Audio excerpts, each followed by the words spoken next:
প্রিয়া আগে আমার বন্ধু ছিল, আমরা একসাথে ঘুরে বেড়াতাম, গল্প করতাম, আড্ডা দিতাম।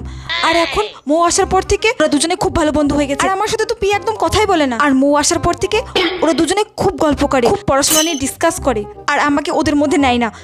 খুব অহংকার বেড়েছে ওদের দুজনের, একজন ফার্স্ট হয়েছে আর একজন সেকেন্ড হয়েছে, এখানে আমাকেই ভুলে গেছে। আমিও জানি ওদের মধ্যে কি করে ঝগড়া বাঁধাতে হয়, আমাকেও তো চেনে না ওরা, আমাকে ইগনোর করা না। আর দুজনে খুব ভালো রেজাল্ট করা। দেখ এবার আমি কি করি। ভালোই হয়েছে, আমি আর মৌ মিলে এত ভালো করে পড়াশোনা করেছি যে আমি ফার্স্ট ও সেকেন্ড হয়েছে। কি রে প্রিয়া, তুই তো এবার খুব ভালো রেজাল্ট করেছিস। তা সব তো এবার টুকলি টুকলি দেখে লিখেছিস, তাই না? বল কি? এরকমটা মৌ বলছিল, ও নাকি তোর পেছনে বেঞ্চে বসেছিল আর ও নাকি দেখেছে তুই সমস্ত টুকলি দেখেই লিখেছিস, তাই তুই এবার ফার্স্ট হতে পেরেছিস। না হলে নাকি ওই হতো। মৌ তোকে এগুলো বললো? হ্যাঁ রে, না হলে আমি জানবো কোথা থেকে বল। আচ্ছা, ওর ভেতরে তাহলে এগুলোই ছিল। এখন থেকে আমি ওর সাথে একটা কথা বলবো না। এই শোন, তোরা যা করবি কর, যা বলবি বল, তাই বলে তুই কিন্তু আমার নামটা নিস না। আমি কিন্তু তোর ভালোর জন্য এইসব কথাগুলো বললাম, ঠিক আছে? এইদিকে তো আগুন লাগিয়ে দিয়েছি, এবার ময়ের কাছে গিয়ে ঘিটা ঢালতে হবে।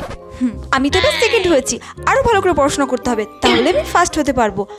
আর প্রিয়া তো খুব ভালো পড়াশোনা করেছে, তাইও ফার্স্ট হয়েছে। কি রে মৌ, তুই নাকি বা সেকেন্ড হয়েছিস, আর প্রিয়া বলছিল তুই নাকি বা সেকেন্ডও হতে পারতি না, কারণ ও নাকি এক্সামের সময় তোকে সমস্ত কিছু দেখিয়েছিল, হেল্প করেছিল, সেই জন্যই নাকি তুই সেকেন্ড হতে পেরেছিস। এই কথা তোকে প্রিয়া বললো?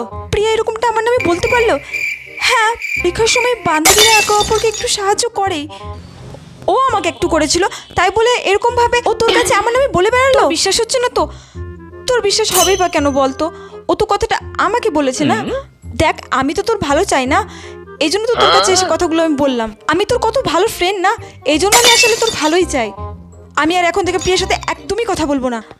আচ্ছা, তুই যা করবি কর, তাই বলে কিন্তু তুই এর মধ্যে আমার নামটা বলিস না, একটা খারাপ ব্যাপার হবে। আমি তো তোর ভালোর জন্যই বললাম, তাই না বল? ওর সাথে আমি জীবনে কথা বলবো না। ভেঙে দিলাম তো এত ভালো বন্ধুত্ব, এবার দেখ কেমন লাগে।